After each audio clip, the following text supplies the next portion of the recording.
தேங்காய் உரிக்க தெரியாது. இப்படி வச்சு இப்படி குத்துங்க. சீவலோட குத்தி எருமை. இப்படி இப்படி இப்படி. இதை இப்படி கைய பிடிச்சிட்டு அத அப்படி இழுங்க.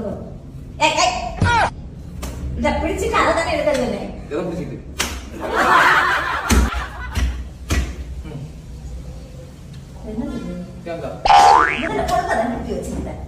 இந்த இடம் குத்துற மாதிரி குத்துவாங்க. இதுல இப்படி ஸ்ட்ராங்கா பிடிச்சுக்கோங்க. இதுல இழுங்க இழுங்க. அது அப்படி இழுங்க. இழுங்க.